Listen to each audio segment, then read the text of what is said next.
Okay, hey guys. This is a new feature on the channel. Oh, and this is John, of course. I gotta give my customary greeting. So today I'm doing something new. I'm doing a question and answer show. I've had this idea for a while, and since I've switched up my content, I've wanted to throw some new things at you guys. And a question and answer show is a good way to interact with you guys, the viewers, and get a bunch of your questions, chess related, possibly some non chess related questions, answered. Because every time I do a live stream, I've got so many questions, I don't have time to answer them all. So, a show dedicated to answering these questions, I think is a good idea. And I have almost exactly 1 hour. So we're going to dedicate that hour to answering questions on Twitter. I put out a tweet saying, send me your chess questions for this show. And many people did. And I'm also going to spend some time talking to you guys in the chat. And it looks like the chat is already warmed up. Hello to everyone watching. People were guessing the color of my shirt. I threw a curveball at you guys. It's gray. Yeah, and I'm not drinking coffee right now. No coffee, it's tea. It's green tea. I went for a run not long ago. Sorry if I'm still slightly sweaty. But it's a little too late in the day to drink coffee, so tea it is. Sure thing, Jack Attack. I'm not John Cena, Swendy Cubes. I can't even pronounce your name. But you are the guy who did that John Cena clip on Twitter, weren't you? That was fantastic. I should cue that up for the show. I need to have that queued up in the future. Hey, Syntech. Hey, Sean. I just talked to Sean about 15 minutes ago. Hello, Alexis. Victoric. Scott. James. Temenoil. Powell. Carrie. Ben Bazinga. Arthur. Yeah, so I'm about to answer your chess questions on chess.com. I've got my analysis board set up. I use chess.com to teach, so it's just easiest for me to manipulate the board and put up positions and whatnot. And I've got the first Twitter question up here. One thing I couldn't figure out how to do was to arrange the Twitter responses in the order that they were received. So if I go slightly out of order, I apologize. But without further ado, let's get started with some of these questions.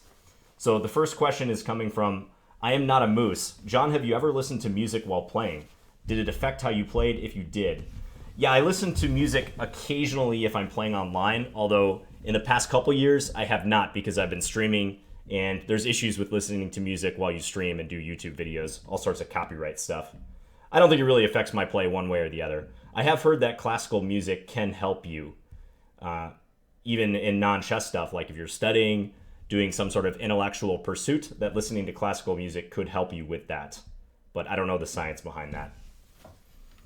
So you guys in the YouTube channel, in the chat there, hang tight. I'm going to get to your questions a little later, but I'm going to work through some of these Twitter questions for now. So let's keep going. What are the key mistakes players make when trying to improve at chess? And what do you think is the best way to improve? That is probably the most general question you can ask in chess as far as improvement. I don't fault you for asking that. But to give you a quick answer, I think one of the most general mistakes people make is that they don't review their games. They just play game after game, probably at time controls that are too fast for improvement purposes. They're playing lots of bullet, lots of blitz. They're not investigating what actually happens in these games. And they're not making an effort to learn from their mistakes, plain and simple. You can go a long ways in chess just playing serious games. It doesn't even have to be that long. I mean, you don't have to dedicate hours to a game. Even a game in 15 minutes online, 15 minutes per side, has a lot of value. And if you use that as a springboard to analyzing some of your mistakes, then you're going to make progress. So if I could single out one thing that people do wrong is they don't analyze their games. They don't learn from their past mistakes. And that's one of the best ways to improve as well. And I do think there's other things you can do that I could just generally answer here. Getting a coach is always helpful, especially when you're a beginning player. You can hire a coach and they can get to, if they're a good coach, they can get to the root of the problem much faster than if you were to try to figure it out on your own. For players who are beginners, though, you often have such glaring weaknesses that a coach just might tell you stuff you already know, which is like you're hanging too many pieces, you're not practicing your tactics. Again, you're not analyzing your games. You're not playing serious enough games. So those are all things that I think many viewers can identify with. Thank you, Bruno. Okay, next question. And from the same person, actually. Do you think I have to play in tournaments to become a good chess player? No, absolutely not. These days, you see a lot of players who are coming up who have never played tournaments, never stepped foot in a tournament hall. They just play online and they utilize resources that are freely available online, and they get good in a hurry. So you do not need to play tournaments to get good. Tournament play is one of the best ways of testing your skill. If you want to just figure out where you fall in the chess hierarchy, then tournaments are where it's at. But it's not a prerequisite by any means. Okay, next question. From Sukire. Will you please play Jan again? He is likely tired from Norway and primed to be crushed. Referring to Jan Gustafsson of Chess24. Yeah, I want to play Jan again because I didn't do well in that match. I played a little scared that match. I was concerned about his opening preparation, and you could tell it affected my play. So I know I can do much better. I want to play Jan again. I'll be looking to do that in the future. Leluk. As black, your light square bishop, LSB that's what that stands for, often goes to g6, followed by knight takes g6, h takes g6. Why not just trade for the knight earlier and save your structure? So here, I might be able to use the chess.com board to assist in this question. So let's say we have an opening like the following. Let's say a Slav with e3, and then black's bishop goes out to f5. And then after a couple more moves, white can bring the knight to a square to attack the bishop. And very often in my games, you'll see me retreating the bishop to g6 and then allowing the structure to end up like that. There are some advantages to this structure. You gain the use of the h-file, so it's not all bad. And I gotta admit, I have a soft spot for this particular pawn structure, so I probably do it a lot more than other people. And let me flip the board around so you can see it from black's perspective. Because I figure if the bishop's already been traded, you have all these pawns set up on light squares, it makes up for the absence of that light square bishop, the LSB, pretty well. But you could make an argument that, maybe you should play bishop g4 and at some point trade for the knight if you're really going to do it. But my answer to your question is that it's not always bad to have this pawn structure. The half-open h-file is quite useful in many senses. All right, next one. And this is the first time I've done this sort of question and answer thing, so I apologize if the questions aren't quite appearing. I'm having to move some stuff around. This is an experimental show, so if you guys like this and it goes well, we'll do more of these in the future. What are the key components to a good chess study plan in addition to playing/analyzing one's own games? Practicing tactics for sure. Improving your calculation is going to be an important component of any chess study plan, regardless of your level. If you're playing and analyzing quite a bit, as I said earlier, you're going to make progress. It really depends on your rating as far as specific advice beyond that. I would say take advantage of a number of resources. Don't just refrain from using chess books because you think that everything else is available online for free. Chess books, I think, are still a good way to improve, especially if you're a slightly higher rated player. The endgame is one phase of chess where it makes a lot of sense to use a book. I like a couple different books for that. Amateur to IM by Jonathan Hawkins is one book I've often talked about on this channel. Great, accessible book for players all the way up to my level. Also, 100 Endgames You Must Know is a great one. So use your book sources. If you're a better player, you probably want to start using a database like ChessBase. Studying opening theory, getting a good repertoire in place is crucial if you're a serious player. If you're a low-rated player, you can get by with a bare minimum in the openings. You probably still want to know what you're doing in the opening. But for instance, studying a generic repertoire on my site, Chessable, and getting the basic ideas of the theory down could be very helpful to you. So there's just a little bit of everything. You need to utilize all your resources. Especially, you should be talking to better players than you. If you have a study partner or someone who you look up to in chess, and you can occasionally bounce questions off them or analyze a game with them, that's a great way to improve. And they're going to steer you in the right direction too, because they've been there, done that. Okay, next question. Next question is from Fidel. John B, studying for biotest. The live stream is greater than studying for the biotest. Question, what are your ways to improve attacking creativity for an intermediate player emulating Nezhmetdinov? Yeah, Rashid Nezhmetdinov, the legendary Russian attacking player. So the thing about that, and someone asked me this the other day too, when they saw that Wesley So versus Garry Kasparov Immortal Blitz game, they said, why don't you play more like that? Why don't you try to incorporate sacrifices like that into your game? And the answer is, it's hard to do. Not everyone can play like a Nezhmetdinov or a Wesley So or a Fischer or Kasparov. Players who have very dynamic and calculation-based styles are hard to imitate because their level of calculation is just so high. So I don't know if that's something you can force. Certainly studying games of great attacking players will allow you to absorb some of the patterns present in these games.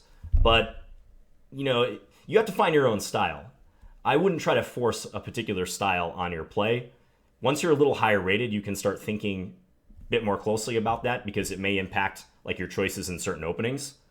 But don't try to force anything. Just if you really wish you were an attacking player, but you get uncomfortable when the position gets sharp and double-edged, like don't try to attack all the time. That's really bad. You're going to have terrible results doing that. So find your own style, Fidel. But if you're so inclined to pursue an attacking style, then study the greats. Dwayne is next.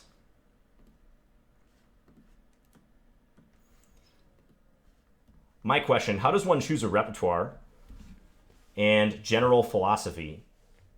Again, kind of a broad question, choosing a repertoire. If you're a beginning player, I would recommend playing e4 on move 1 as white. I wouldn't get into d4 or any other move because you need to master the opening games. You got to walk before you, you got to crawl before you can walk, right? So don't try to dive into positional openings, stuff like d4 or knight f3 on move 1. Yes, you see top players using that, but they've mastered the open games, which are present after e4, and you need to get a good base under you before you do that. So play e4 if you're a beginner. If you have some experience with e4 and you think you might like closed and semi-closed positions, then start looking at those type of lines. It's often very helpful to identify a player whose style you like and what would like to emulate and copying their repertoire. That's completely fine to do in chess. Players do that all the time. So if you can pick out one player who plays some openings that you like and you like the type of middle games that they get into, then by all means, incorporate that into your own repertoire. Okay, next question. Chev Chelios. I would like to know if you give chess lessons online, like through Skype, and how to sign up for it. I swear I'm not planting any of these questions. These are all just random questions that come to me on Twitter. So yes, I do give chess lessons. I have a link. I don't think I put it in the description to this video, but there's an FAQ, a Finns FAQ that I'll link to you guys after the stream. So if you're interested in lessons, you can check that out. Or you can just send me a message here on YouTube.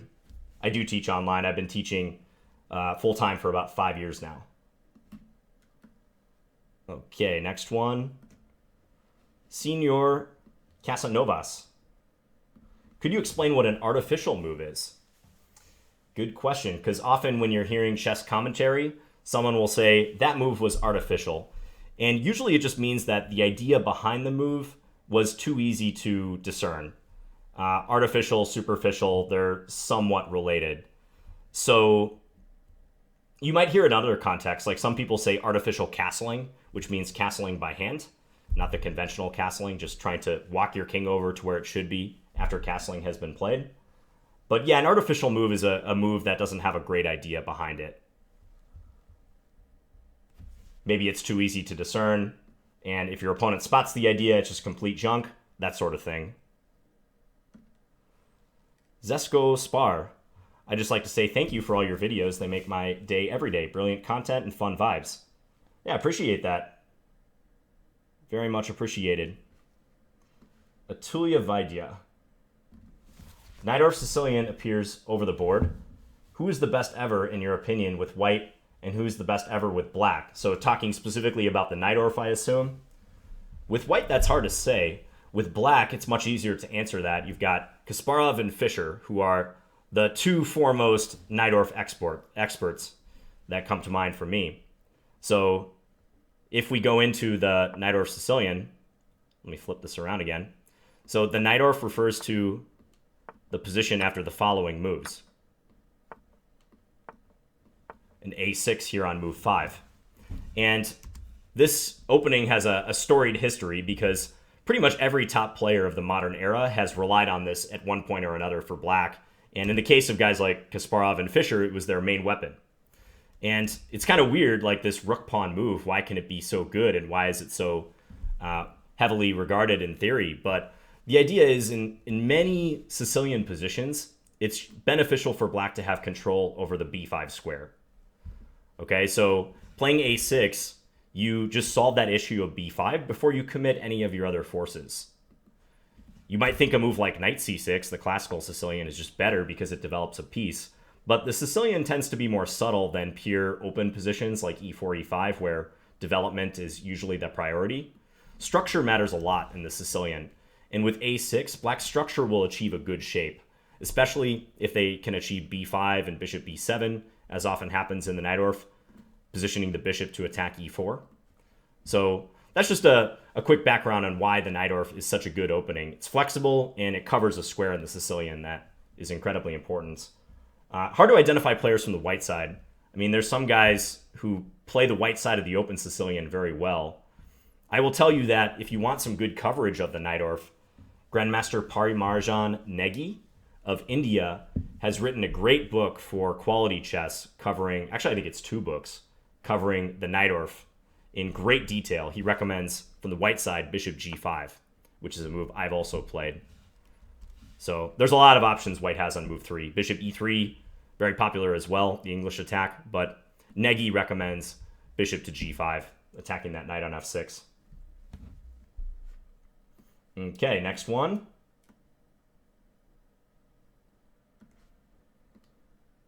I reached 2,000 today. How to improve? Again, that's getting into territory that's tough to answer generally, TG. Congratulations on making 2,000, by the way. When you're that high rated, you're in like, what, the top 5% of chess players, 10% maybe, and you have particular issues that are very specific to you. So I can say that you probably need to work on your openings and the associated middle games.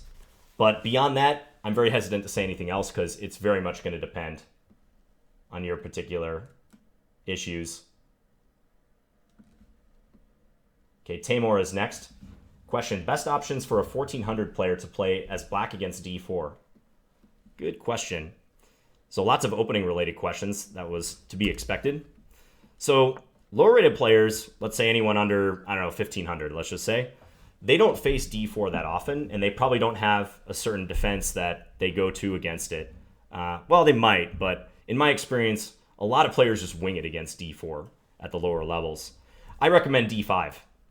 I think sticking to the fundamentals is good. You know, you see top level players relying on active defenses with knight f6, like the Grunfeld, for instance, which is their c4, g6, knight c3, d5. This is not an opening you want to go into as a lower rated player, in my opinion. Likewise, the Nimzo Indian is very popular, e6, and if white plays knight c3, playing the bishop out to b4. My problem with these lines is that the pawn structures that you get as black in these openings are very fluid. You can see here, black has only moved one pawn, that e6 pawn. You don't have a stable base of operations in the center. You don't have a particular pawn you can build around. Whereas, if you play d4, d5, it becomes easier to craft your repertoire against d4 because you know you're probably going to operate with this pawn on d5. Unless against the Queen's Gambit, you're taking on c4, which, I mean, you could play. A lot of people do. I don't really recommend that option to lower rated players. I would play either e6, the Queen's Gambit declined, or c6, which you see me playing a lot on my channel, the Slav, or could get into the semi-Slav, because I think it's nice to have a pawn that you can build around. Even if you intend to take here later, you just have more stability in the center. Relying a little less on piece play and building around your center is a smart idea. Okay, next one.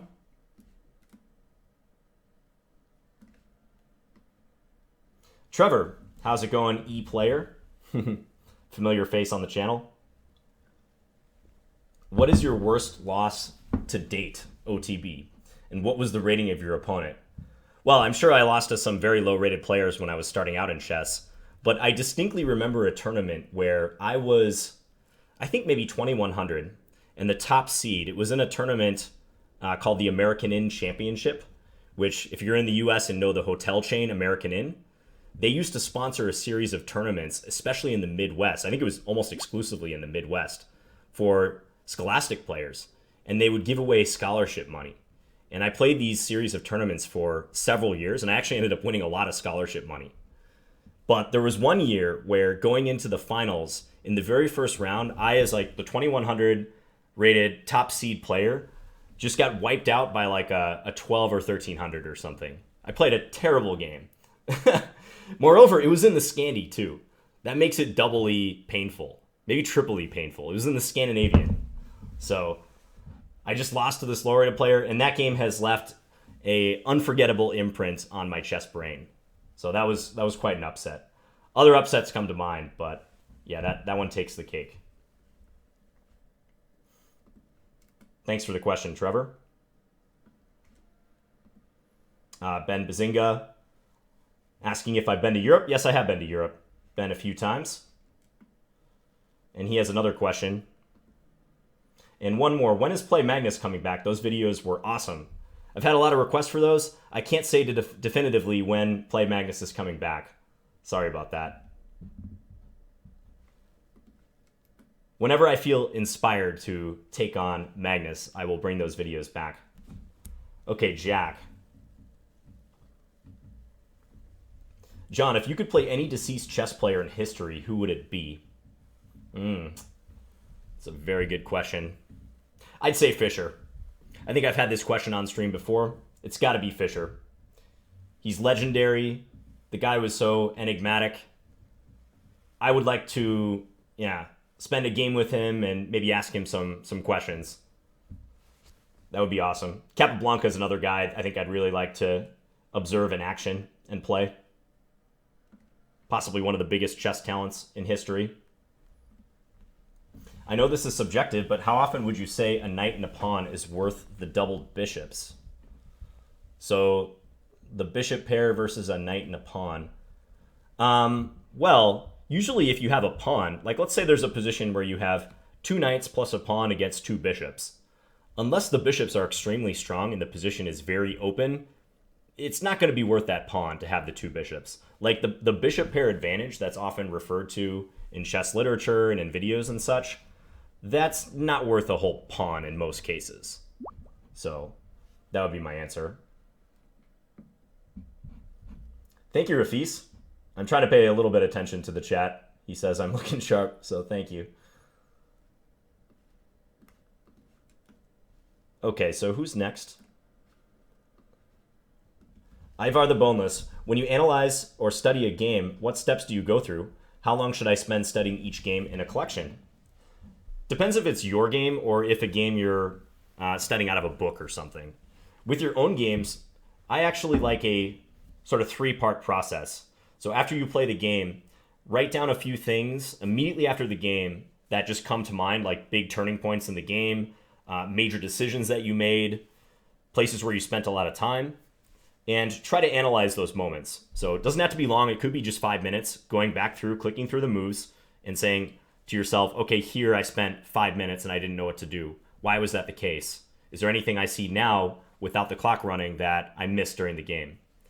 So do that. And then on the second time around, which I actually like to do sometime later, so like put the game aside for an hour or maybe even a day, come back to it, is go through and do some really hardcore analysis. So pull up the game again, go to the moments that you pinpointed prior in that quick run through the first time, and really dig into it. Like even go to analysis board, open an analysis board, and start playing around with the pieces, really investigate those lines. And then the third and final thing you do is you add in the engine.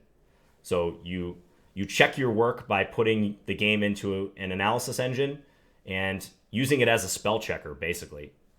I know many people, myself included, I've done this before many, many times.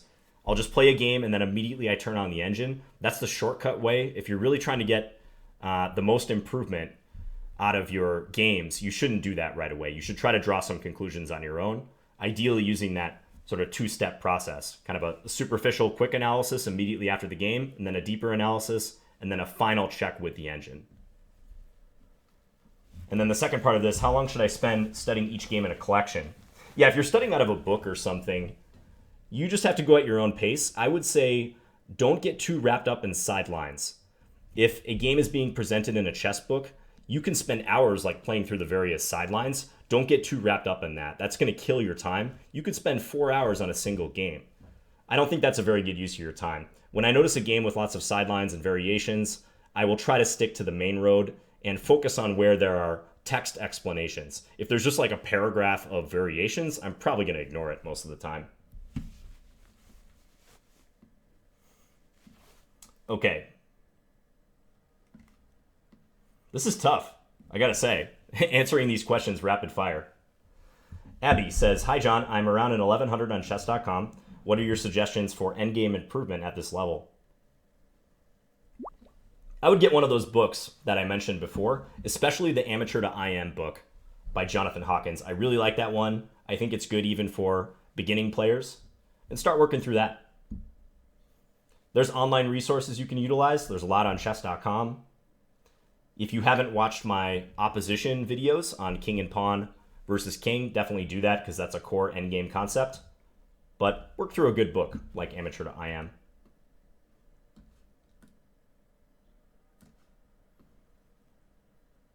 Oh, I think I missed one. Sorry.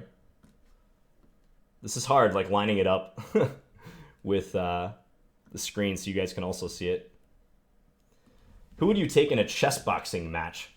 Has to be a GM or WGM. Like, who do I want to fight in the chess boxing match? Or who do you think I could take? I would take on Greg Shahade, for sure. Greg, if you ever want to do chess boxing, let's make it happen. I know I'd kick your butt. I know you're doing CrossFit or whatever. You're not bragging about it on Twitter so much lately, but I'm confident I could take you down. So, let's set it up. We're close in chess strength, so I think it would come down to the physical aspects of boxing. Anton, finally a question from Anton. Anton, he sent like 10 different questions, so we'll see if we want to work through all of them. What's the quickest you've accepted or offered a draw in a rated OTB game? Good question, because quick draws are just a fact of life in over-the-board chess. So I have definitely accepted and offered draws in under 10 moves before. Yeah.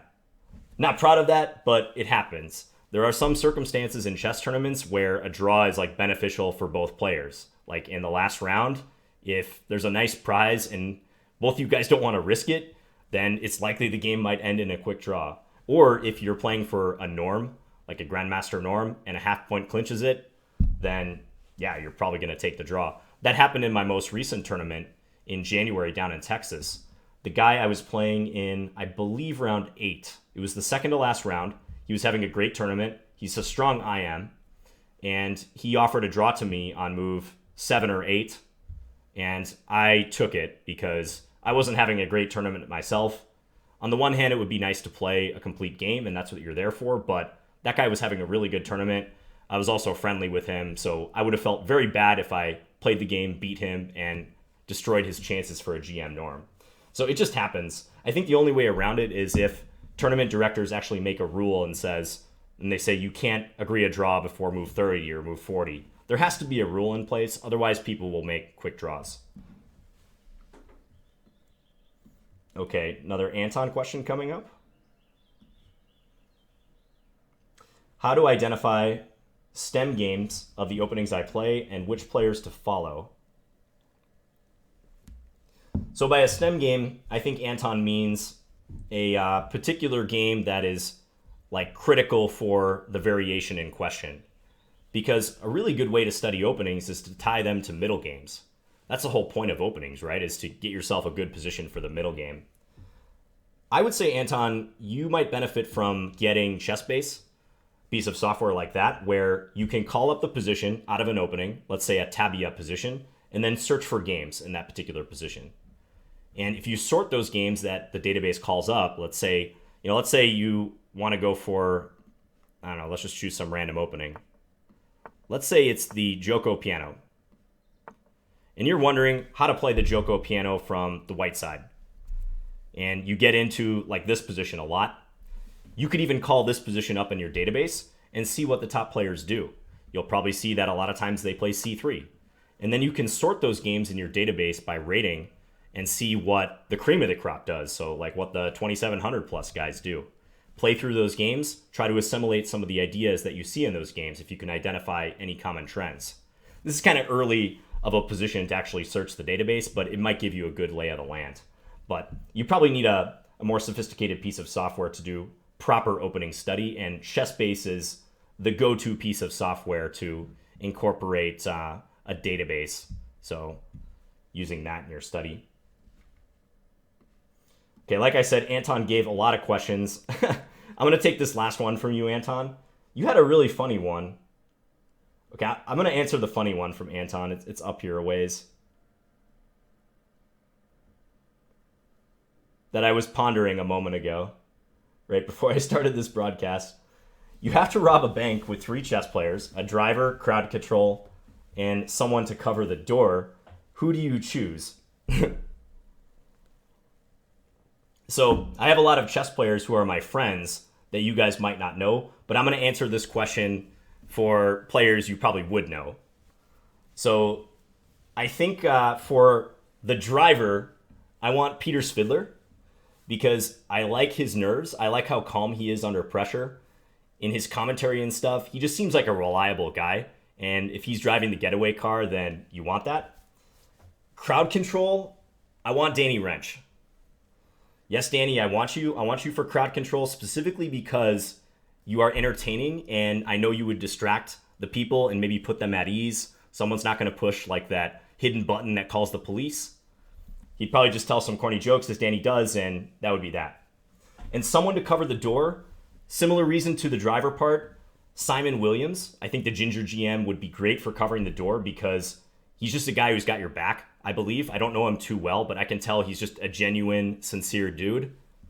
And I think Svidler, Wrench, and the Ginger GM, Simon Williams, that would be my crew right there for us to take down that bank.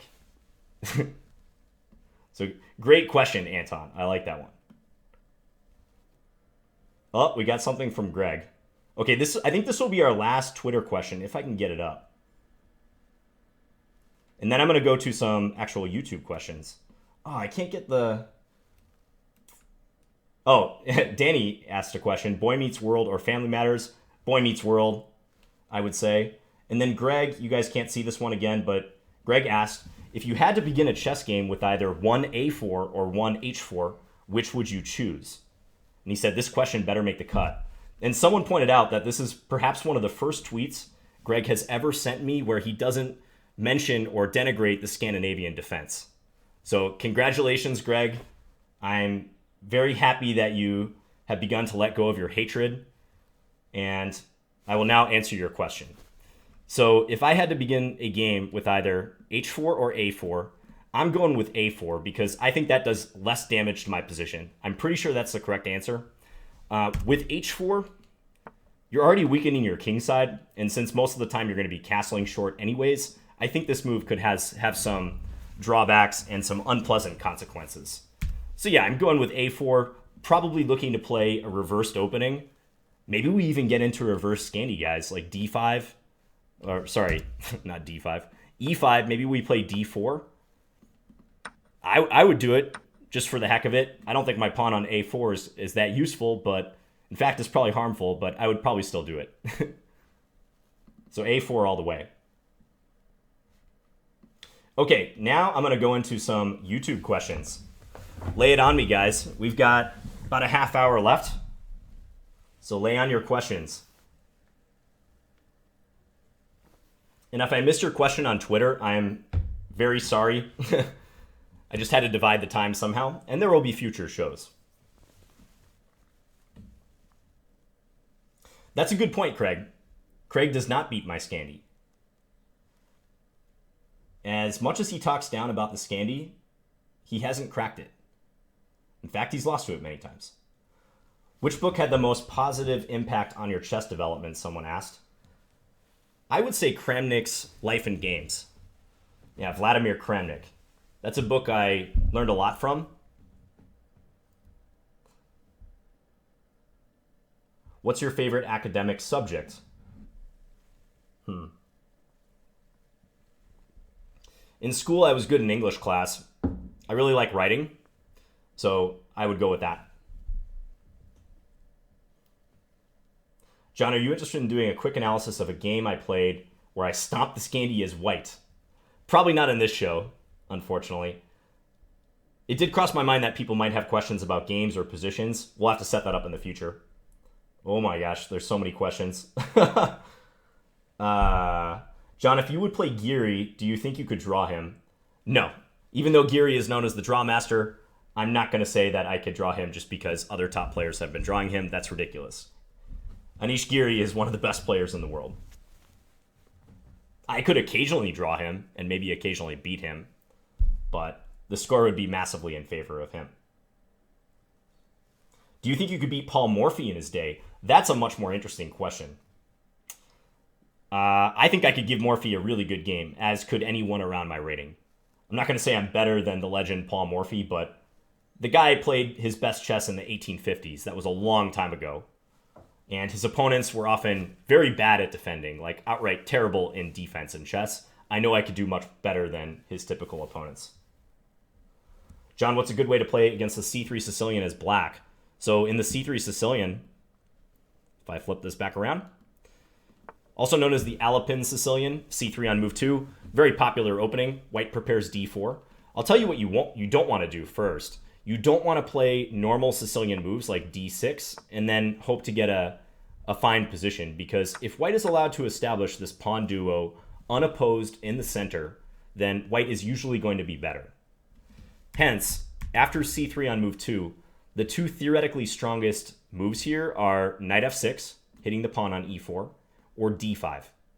Because both of these moves create an immediate problem for white.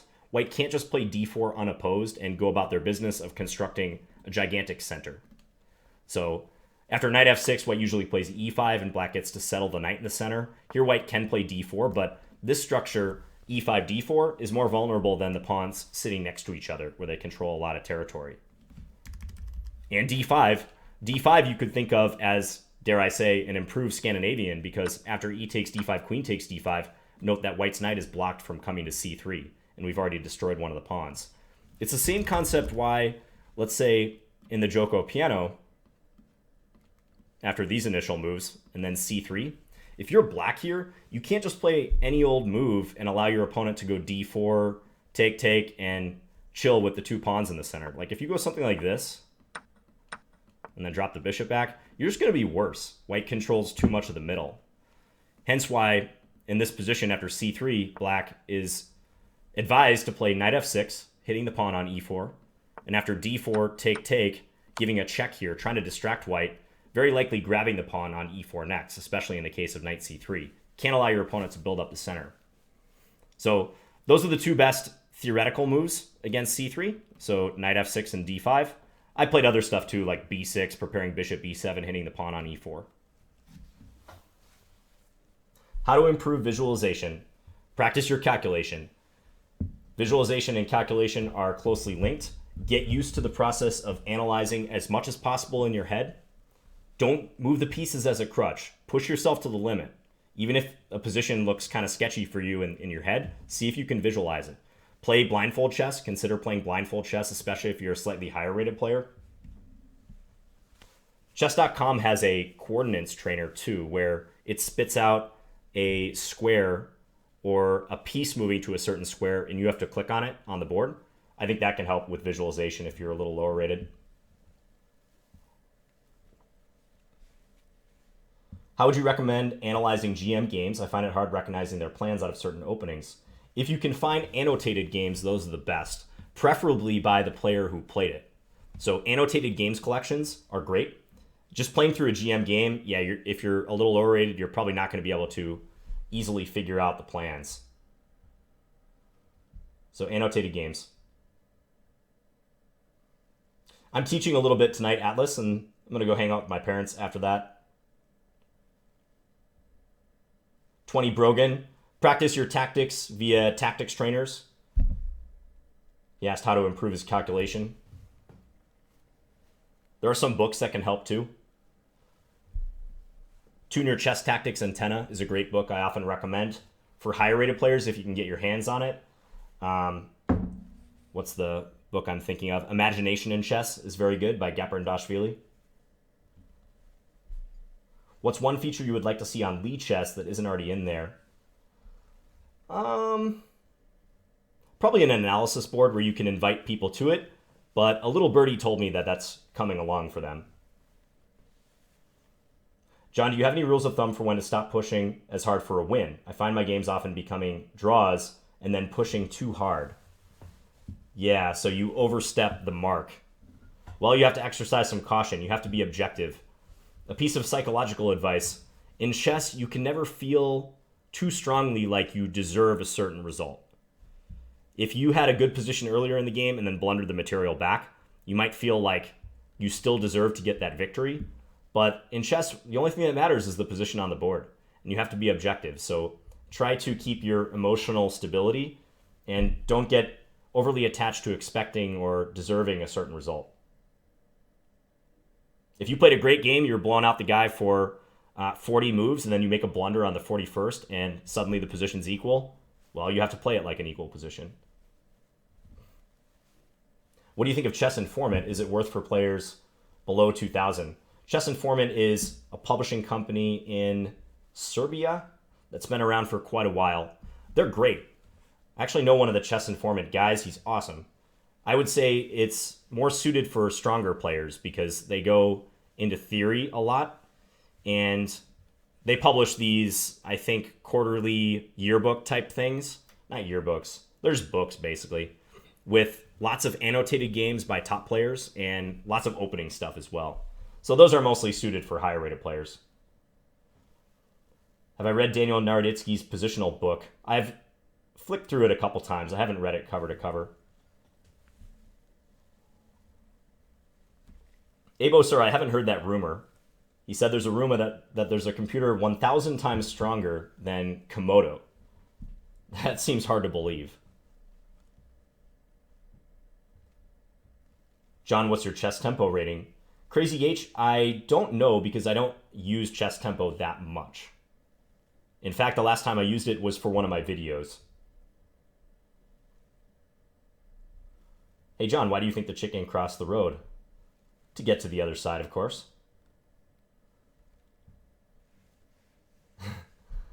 Terminal, you should get started on your paper.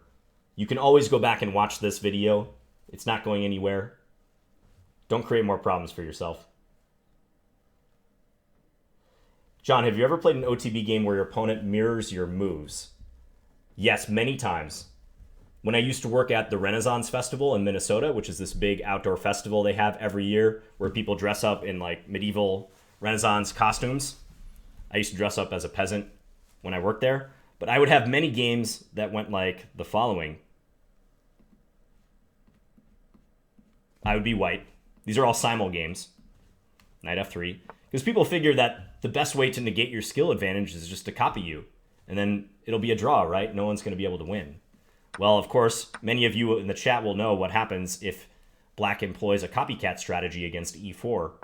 And after queen e2, this is usually the time where people realize that something is up. Well, they actually fall into two camps. They either realize something's up here and they try to adjust and just fail horribly, or they continue copying you.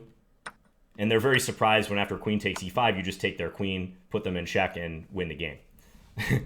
So even though after queen e2 they can do something, like d5 is the best move, but most of them would just retreat the knight, and then knight c6 check is going to win the queen. I also talk a bit about this on Chessable. I have a repertoire for opening traps, and I talk about this on Chessable as well. So yeah, I've had copycat people before, not in tournament chess. Tournament players are wiser than that.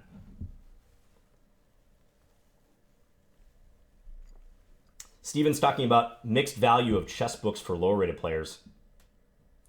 Well, I've already mentioned some books in the stream that I think are good. You shouldn't tackle books that are too complicated, obviously. Especially opening books with just reams and reams of variations and highly complex theory that stretches beyond move 20. Don't waste your time, guys. Don't buy those books. If you're 2000, you probably shouldn't buy those books, to be honest. I mean, there are certain books out there that are written at such a high level, I don't even bother to go into them. I use them as reference, maybe, but I'm not going to sit there and analyze and read them cover to cover. So focus on books that discuss phases of the game, like the Endgame especially, that include lots of text explanations. Those are great. They tell you plans. They tell you how to play positions, stuff that you might actually remember in a game versus just a specific position with a computer evaluation. That's what you need. Like that Tune Your Chess Tactics Antenna book I recommended, that's a great book because it actually discusses how you go about identifying tactics in games and what signals are present in positions that would even encourage you to look for a tactic. Amateur to IM, written by a guy, Jonathan Hawkins, who was, I think, about 1700 when he was in his 20s and just decided he wanted to get good. That includes a lot of easy to understand explanations of how you get better as a chess player. And not only that, just the positions he analyzes are very easy to understand based on his writing. Hey, John, what do you think about Sirwan's books? They're pretty good. They're some of the best-selling books of all time in the chess category. I haven't read any of them for a very long time. I think he has the Winning Chess series, like Winning Chess Strategy, Winning Chess Endgames. I believe those are the names of them. They're not my top recommended books, but I think they serve their purpose.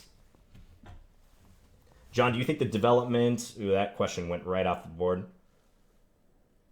I think something along the lines of, are players getting better, computers getting better, that chess will see even more draws? That's certainly the case with computer chess, but with humans, we're still a long ways away from playing out chess, if you will. We make lots of mistakes still. The fact that we've got one guy, Magnus Carlsen, who so clearly dominates everyone else, tells you that humans have a long way to go in chess and we can all get better. Even Magnus says he can get better. He stated that many times. What do you think of Dvoretsky and Yusupov's books? Good. They're good for higher rated players, especially the Dvoretsky books. I understand Artur Yusupov, has recently come out with a series for lower rated players. I can't speak to them because I haven't read them, but I bet they're good. From what I hear, they're excellent. Who would win, Nakamura or Deep Blue? I'd say Nakamura. I think Deep Blue, when Deep Blue defeated Kasparov in, what was that, 96 or 97? I should know because I did a video on that recently. But I think when Deep Blue defeated Kasparov in that match, Kasparov was the better player. He just didn't show it in that particular match. I think he tried to play in too much of an anti-computer style, and it caught up with him. If he had played normal Kasparov chess, I think he would have won that match.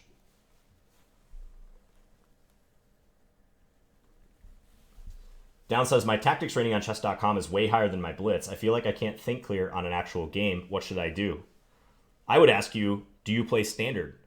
If you're playing just blitz, that's going to be hard. You're putting yourself under great time duress regularly. You should play some standard games. That's where you're going to see your real skill. Got to play longer games if you're looking to improve.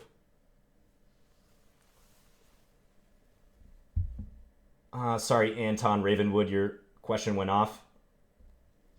Have you ever seen something like the Evans Gambit in the Vienna game? E4, E5, knight C3, knight F6, bishop C4, bishop C5. So let me put that position up here. So I think something like this. And then playing B4. You know, I have not. And I'm skeptical of this idea because the white knight occupies C3 instead of it being a free square for the pawn to come up to. So if black takes it, I don't see off the top of my head how white develops their initiative quickly. The Evans Gambit proper, for those who don't know, is knight F3, knight C6, bishop C4, bishop C5, and now the great invention of Captain Evans. Shout out to Howard Staunton on Twitter, by the way, who's been talking about the Evans Gambit, amongst other things. But yeah, after B4, this is a good gambit because after bishop takes B4, you can win a tempo with C3, hitting the bishop, and then white can look to expand in the center, D4, trying to establish a duo like I was talking about earlier. Or they can get the queen out to b3, attack here quite quickly. But yeah, with that white knight standing on c3, I'd be skeptical of that. Exactly, Philippe. He said Magnus just won Norway chess, and he said he wasn't quite happy with his play, so he knows he can play better even though he's high 2800s.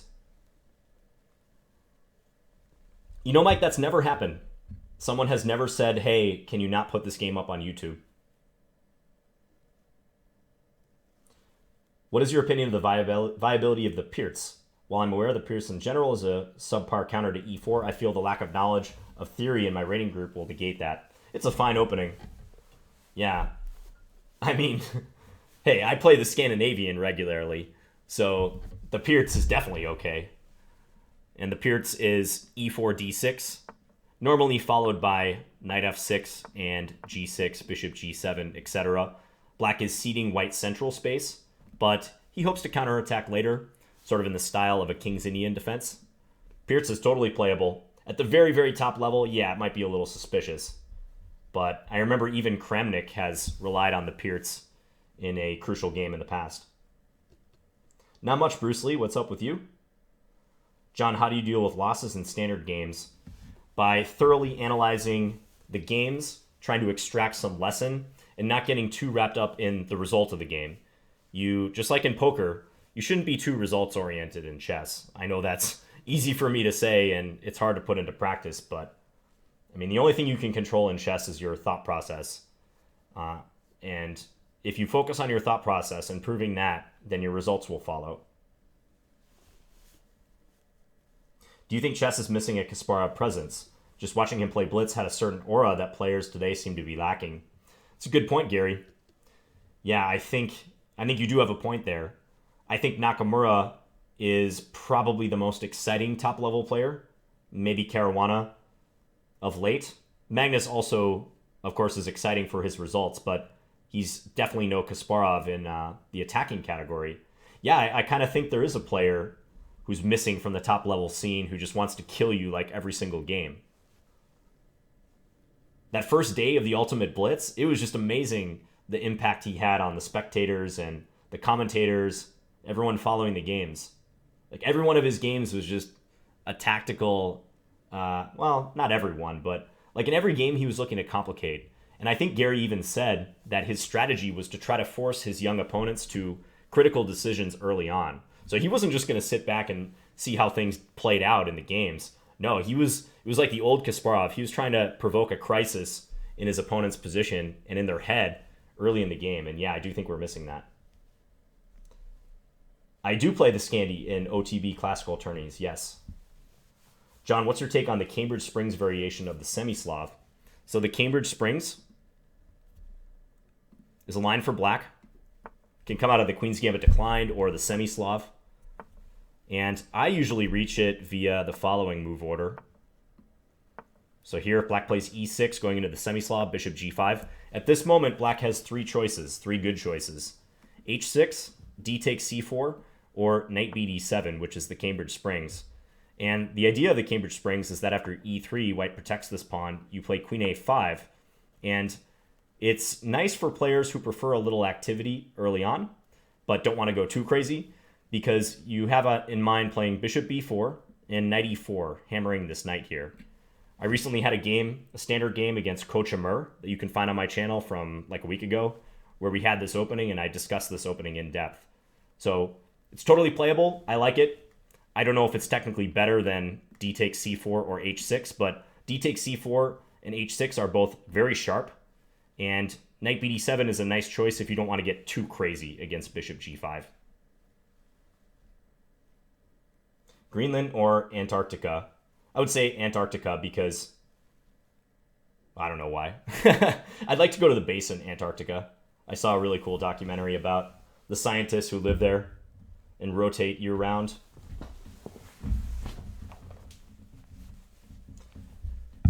Could the development of chess engines teach us new attacking styles? I think most everything major in chess, aside from opening refinements, almost everything major has been discovered already. Like, someone is not going to come up with some Nimzovician refinements, or not refinements, but Nimzovician strategy that just blows everything else out of the water, and people look at it and say, I never thought about a certain attack or a game in this way. I don't think that's going to happen in chess. I think we're at a stage now where it's just about improving on existing concepts. I don't know that computers are going to be pivotal in that. Computers can produce really intriguing games from a human point of view, but nothing earth-shattering.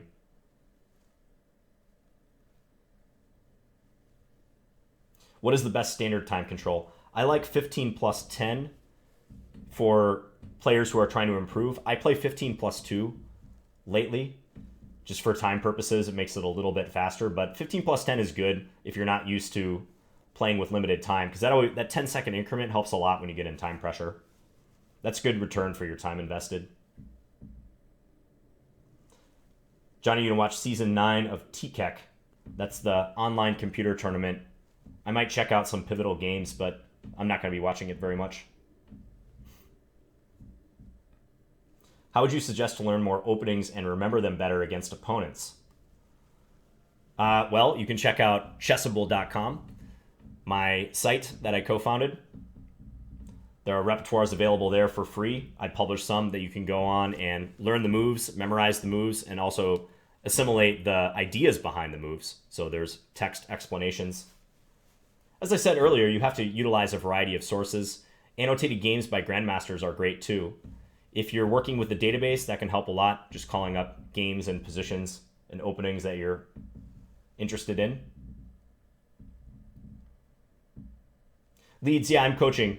As I said earlier, you can send me a message on YouTube. I'll also put a link to the information below once I wrap up this video. If you played Magnus 1,000 times in classical time controls, what do you think the score would be? Oh, man. Wow. I hope I would get at least 100 points. 10%. That would be really depressing if I didn't. I'd say at least 100. Somewhere between 100 to 150, maybe, let's say.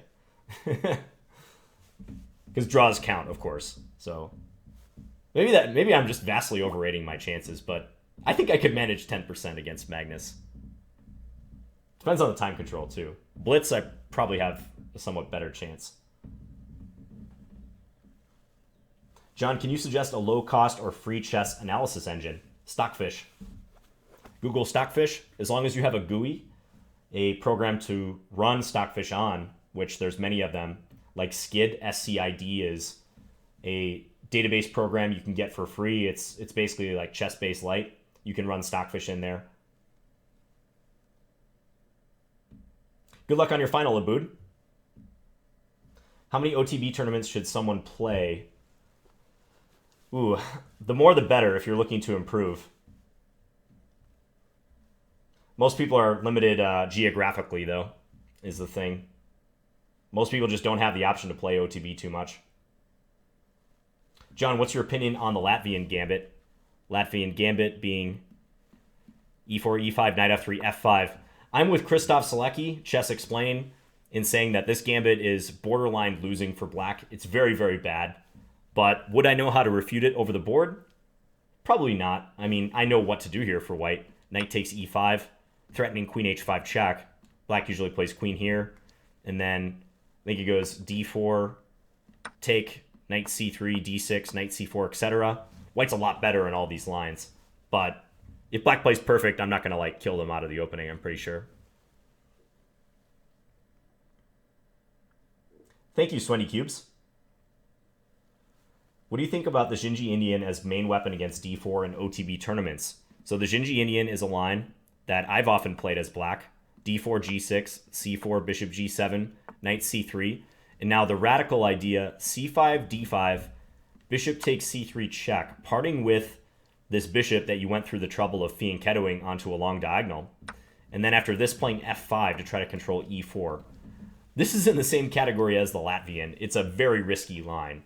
It may not look that risky because the position is somewhat closed at the moment, but make no mistake about it, even though black is going through some lengths to double up white's pawns, giving up that dark square bishop and opening your king like this could have some bad consequences. So this is not a opening I would make a main weapon OTB. No way. This is an opening you play once in a while to catch your opponent off guard, and maybe you play it in blitz as well. Steiner, the best book on the Queen D8 Scandinavian is by Daniel Lowinger. If you Google his name.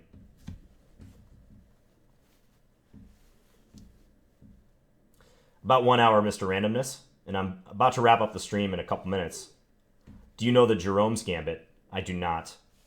Do you think anyone can obtain master level skill? I've been sitting around the 1900 rating forever, and I haven't been able to make significant progress. Yeah, I think most people can get to master. If you have access to tournaments, I do think most everyone can get to master. And I hope you get beyond that 1900 hump.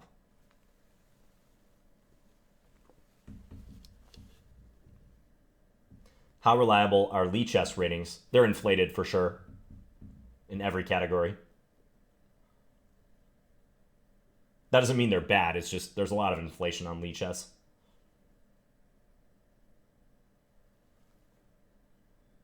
No chance, you mad bro. Sorry, man.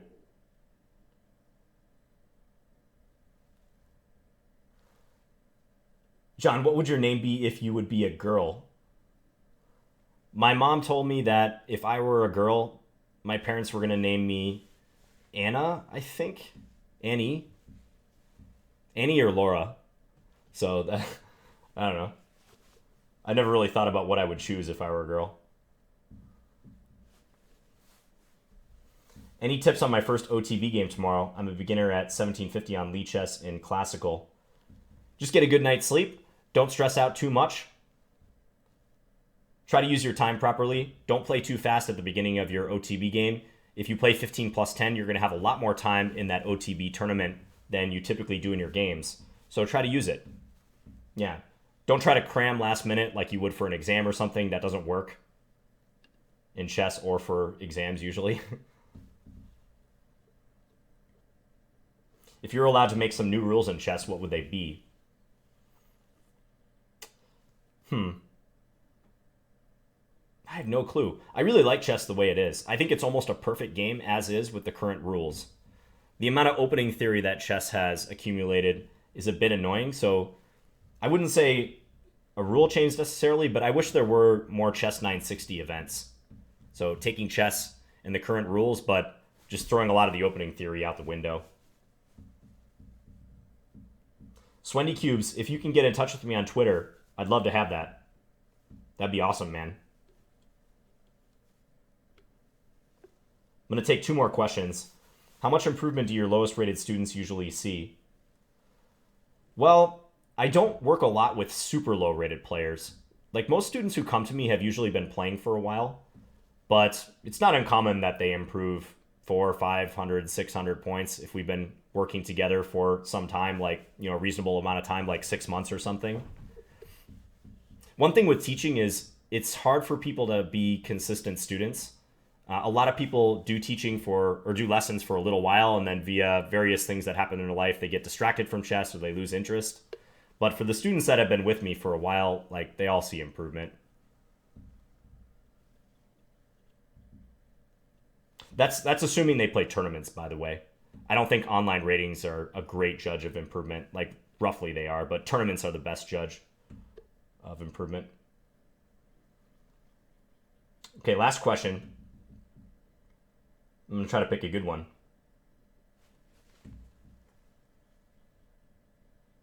Actually, I'll just answer one of the top ones from Chess Buddy. Hey, John, is there a good place to find annotated games or any good books with annotated games?